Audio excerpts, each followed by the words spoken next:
6.3 billion people are programmed via subliminal messages from satellites, TV and radio, overhead wires, electrical systems, music, video games, computer games, etc. All of these things have subliminal messages in them that you cannot physically hear, but your brain hears, because it picks up the frequency that's embedded in the carrier waves. And so then the next logical question is, who is chosen for programming?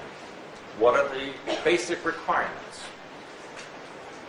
Well, first of all, it's based on the needs of those who program people, the Illuminati, for example. What do they need people to do? Who would best fulfill that function? It is also based on genetics. Now, all people of all races have been programmed. Some specifically, some not. But the most or widest range or highest percentage of programmed people would be those with genetics of blonde hair, blue eyes, red hair, green eyes, or any variation thereof. That doesn't mean if you have black hair and brown eyes, you're not programmed. It means the likelihood is greater if you are blonde hair, blue-eyed, etc. Why? Because those genetics are more easily programmable. But here's the thing. Let's say you have brown hair, brown eyes. Does that mean that it's not as likely? Look at your genetics. Do you come from a lineage of people with those genetics anyway? If you do, then you have the recessive genes within you that are programmable. So you have to look at that aspect as well. There are many brown-haired, brown-eyed people walking around who are heavily programmed because of their family histories and genetics. It's not only the physical characteristics, but the history and background as well. What happens to people when they are of a genetic background that is considered not programmable or not easily programmable, and too much dissidence within that group or species or race? What is the result? Out. Yeah, where is this happening? Africa. Most of Africa is being destroyed. Where else? Prisons? Well, yes, but prisons are used mostly for experimentation purposes.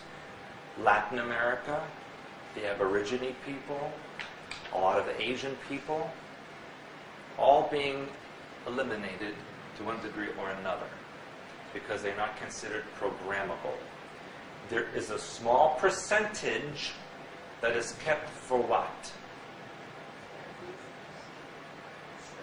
Service people, slaves, etc.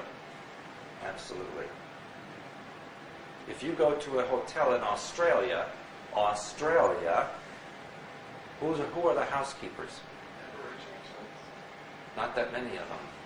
Who is now the housekeepers in Australia? Vietnamese. Hispanic people and Vietnamese, etc.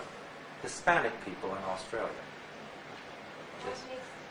What makes those groups of people not easy to program? Their genetics. The way their genetics are constructed does not allow for mind control programming ways to easily access the mind pattern.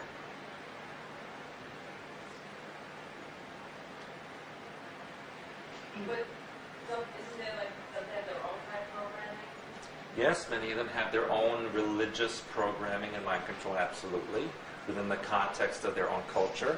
But on a global basis, for what is necessary to get to that agenda, no, they're not capable of being programmed in that depth. Which is also why the Illuminati are seeking to eliminate native peoples wherever they find them, like the American Indian, or like the Aborigines, or etc. Why? Because those people have a greater use of the brain capacity. Remember, humans use 10% or less of their brain. But if you don't know that that's what you're supposed to use, you use more of it. If you're not conditioned to using less, you use what you have. If your whole life you're taught to use only up to your elbow and not the rest of your arm, you don't know how to use the rest of your arm. But if nobody told you that, you can use the whole thing. So those people are dangerous, because studying those cultures could make you realize what I'm not doing. So they're being eliminated.